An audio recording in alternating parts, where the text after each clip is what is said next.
Dekat rumah yang mana tak pasang lagi CCTV tu, boleh pasang lah CCTV.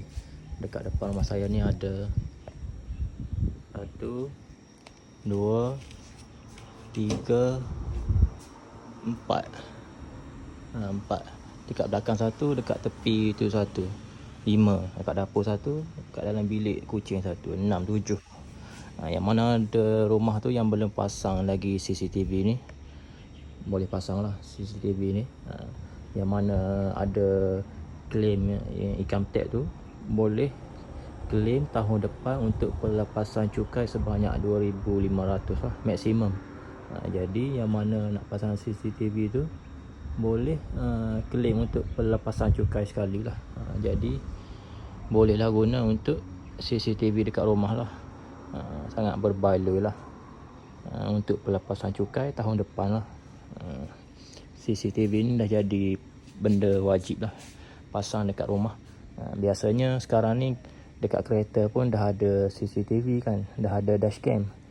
Jadi dekat rumah pun kita kena pasang lah juga CCTV ni. Kita pasang 1 ataupun 2, minimum 1 lah. Macam saya ni dekat depan 1, 2, 3, 4. Dekat depan rumah pun ada 4 biji lah. Saya pasang banyak angle, jadi banyak sudut lah saya boleh tengok secara online. Saya boleh tengok dalam application tanpa ada dekat rumah saya. Dekat tempat kerja pun saya boleh tengok lah kawasan rumah saya ni, apa yang jadi, siapa yang datang, siapa yang datang ronda-ronda depan rumah, waktu bila TMB datang hantar bil elektrik, waktu bila barang-barang Shopee ke barang-barang online yang saya beli tu sampai dekat depan rumah lah. Pasang satu CCTV dekat rumah lah. Boleh tengok dekat link di bawah tu untuk belilah. Pasang sendiri boleh, nak upah orang pasang pun boleh. Kalau pandai pasang sendiri boleh pasang sendiri, kalau tak pandai pasang sendiri boleh upah orang lah.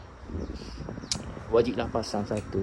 Dekat kereta kita pun dah ada dashcam kan, jadi dekat rumah pun perlulah juga CCTV ni.